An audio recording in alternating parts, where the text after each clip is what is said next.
Hi, today as part of our Business Spotlight program, I'm talking to James Kennedy. He's the CEO and co-founder of Procurement Express. So over to you, James. What is it you do and for how long have you been doing it? So Procurement Express, what we do is we take the hassle out of managing your company's purchasing with magical features. And that started 10 years ago. My business partner, Rich, he used to do the computers for UNICEF and Clarence in Dublin. Okay. And in the same week, they both came to him with the same problem, which was, well, for different reasons. For UNICEF, I don't know if you remember 10 years ago, but some of the charities got into trouble for not looking after their money properly, and some of them got shut down. Mhm. And, UNICEF is pretty squeaky clean, but they realized, hold on, we need better purchasing process. We need, like, for example, they'd often have people off in Africa doing stuff. And meanwhile, no one was around to approve anything. So everything would back up back in the office, which meant that things were very slow. So they wanted a system that allowed their team to approve purchases properly while they were abroad, and mean that no one was blocked up, everyone get on and do their job.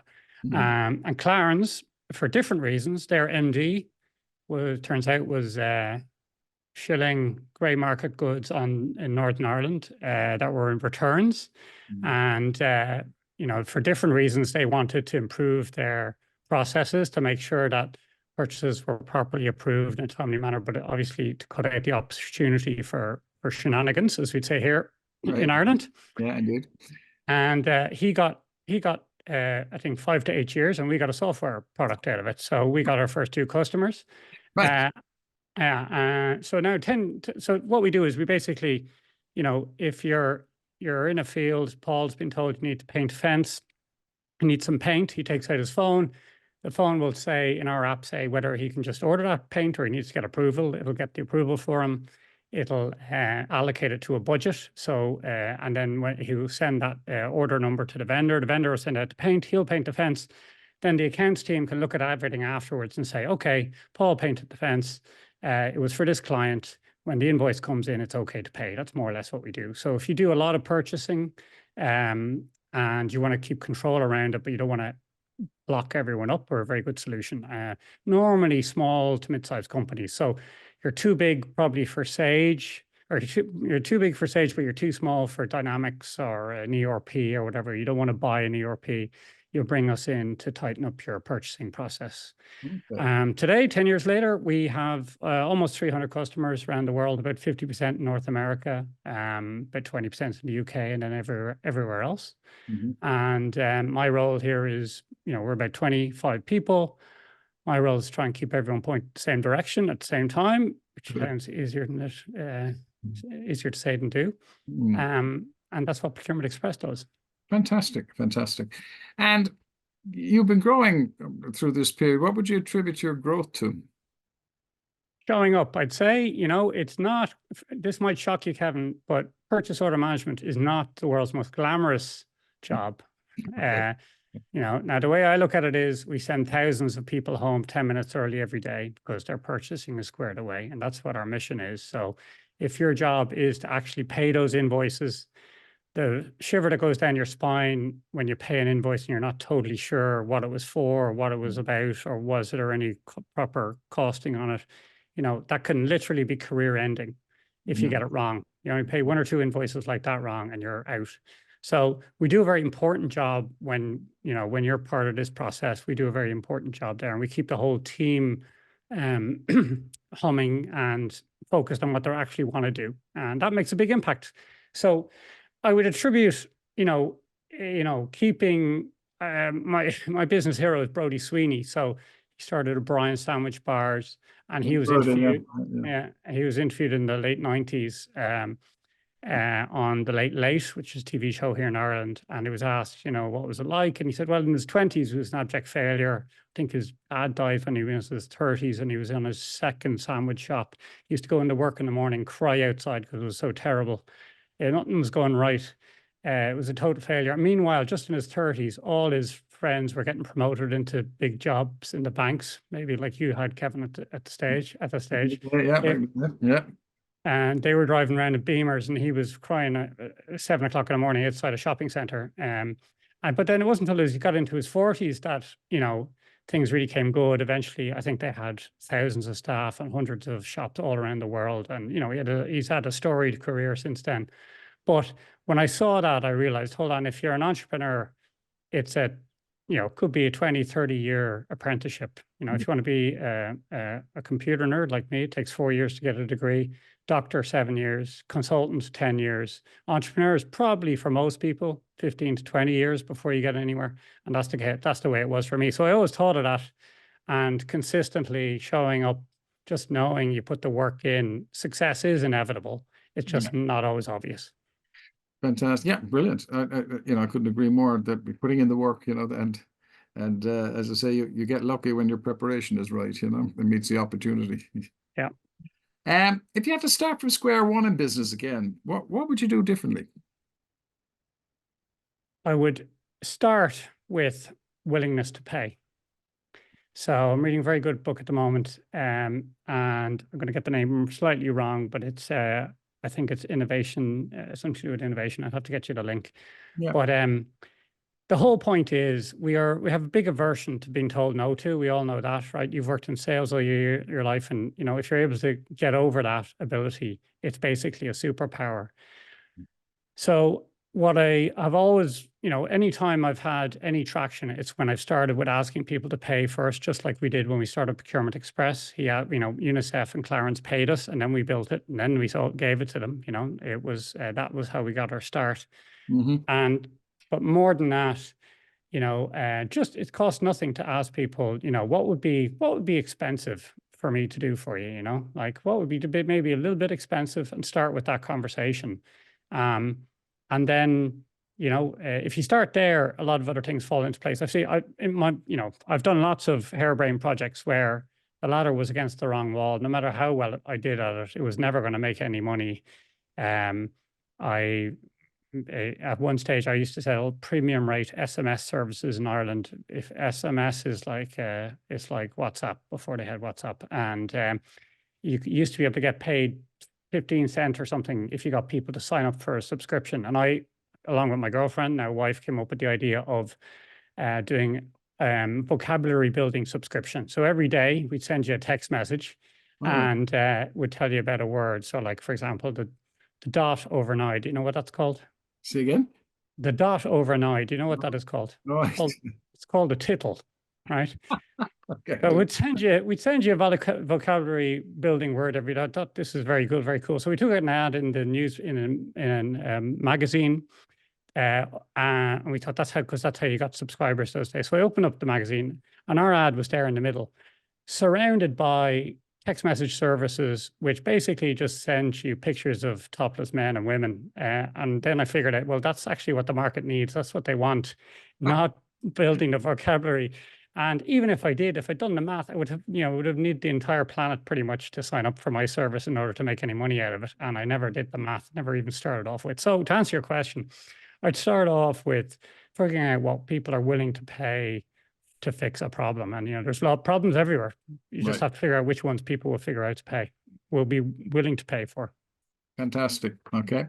And again, I think you've touched on some of it, but what apart from what you mentioned, what are your biggest learnings that you as an employer that, you know, since you began in business?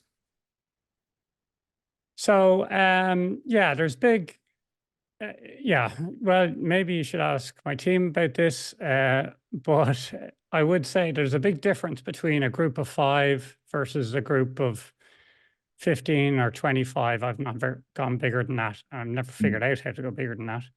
But I would definitely say that, you know, at the 15, 20 mark where we are now, biggest advance I've made has been, you know, mission, vision, values, quarterly goals, all this stuff. It sounds a little bit trite. Sometimes I used to read that in books about all this sort of stuff, and that's for Google, and it sounds a bit whooshy, but actually it does matter. Clearly articulating the goal and why you're there every day is the number one thing that can help everyone work together. At a certain stage, you outgrow your individual ability and your Superman complex of being able to come in and fix all the things and be the best guy and be the whatever, be the hero, if I ever was. On a certain stage, it's about aligning a team, and there's a transition there, which is hard to get used to, you know. But that's the biggest thing I've learned recently, Fantastic. anyway. Fantastic. Yeah. Okay. And as we were saying earlier, offline, every day we're learning more and more, I think, Sure. The other thing I say is, how do you balance your personal life with the demands of running a business? Well, if I go back to Brody, on that same interview, he talked about how he took a month off every year to go to Sligo. And the other thing I really admire him for is beautiful wife and family, three beautiful kids. I got to know them a little bit. He used to date his babysitter. Uh, Okay.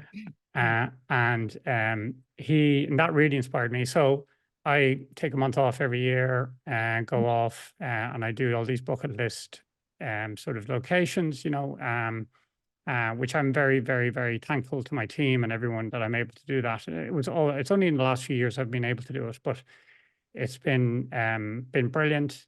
The pandemic was brilliant for me in a way, like my kids are young, 9 and 10, and I now love being here all the time for them, working with them. We obviously work remotely online, so it's never a problem. We do brilliant trips together, and I wouldn't say it's always come naturally to me. Probably the only thing I would say is, of course, when you're working at home, there needs to be an off switch. My wife is an entrepreneur as well, and it can be, tempting in that setup to just talk about business all the time. So carving time out for your relationship, your romantic relationship, that pays more attention, and takes more effort than you might think, really, especially if you're both entrepreneurs, I guess. That's Right. Okay. Fantastic. No, there's some great stuff in there because again, as you say, COVID, which was disastrous obviously for all the reasons we know for a lot of people, but it's got everybody like this on Zoom talking, so it makes your life much more flexible. And as I yeah. said, clients all around the island now, rather than just in the kind of Munster area sort of thing. But yeah, we've just gotten used to being on video calls, I suppose. What qualities do you look for in employees, and how do you foster positive and a productive work environment? I look for exceptional achievement. So I'll tell you a story about Benny. He works in our sales team. So Benny is he's a professional soccer player, plays for a team in the north of Ireland, right? Hmm. Which is pretty unusual by itself. But also, if you play a game called FIFA 2020, along with Ronaldo and all the other guys, you can play as Benny. You can have him on your team, which is pretty cool. You have to actually be pretty cool. It's one thing to be paid to play soccer, but I think it's cool that you're good enough to be in a computer game, in my book anyway. And Benny, of course, as a salesperson, exudes confidence. And I think confidence comes from examples of exceptional achievement. And this can be in a variety of different ways. It could be something you did at school. It could be, a first at college. It could be, your first dollar that you made as a kid, whatever, as an entrepreneur. Or it could be, I always enjoy talking to people on interviews about that, like what really have they done that very few other people could lay claim to. Hmm. And let's face it, not everyone has that, right? And even if you don't have that, I want Procurement Express to be the place where you experience that, and you experience us as a team winning at a level that really no one else can say that they have done. And Fantastic. obviously we're within a niche, but I want my wish for my team is that they all have that feeling of knowing what it's like to win, and winning together. That's part of it.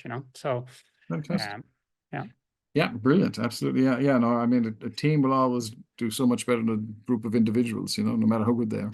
Hmm. Fantastic. And maybe just to finish up, so James, what are some common misconceptions about running a business, and how do you address them, in your opinion? Okay. Well, the biggest one is that talk about gross profit. So gross profit is, or even profit top line. I don't think until you're in the middle of running a business, you realize that all the things that come out of a profit. Actually, running a profitable business is a long journey for most people. And there's a perception that you're doing well financially if you're running a business, which may be the case, but it takes a long time to get there. And certainly I wouldn't recommend it as the best way to make money. You know, go be an actuary, be a lawyer, a doctor, plumber, you know, pretty Yes. much, you know, anything other than an entrepreneur, like you'll get there quicker, you know. Yeah. So maybe, yeah, I'd say that's the biggest one. It's not a very good way to make money. Obviously you can, and we hear of the Elon Musks of the world and so on, but it's, if you, that was your one goal, it wouldn't be the thing I'd recommend people do. Right. Okay. Interesting. Yeah. Interesting. Yeah. And you're absolutely right. It can take a long time, but I suppose that's why we have business coaches. There you go. Maybe I haven't worked with you yet, Kevin. Maybe that's my problem. Yeah. Listen, it's been great talking to you today, James. I really appreciate you taking time out, and it'd be great for our contacts in our database as well. Really appreciate it. So thanks again. It's been fun. Thank you.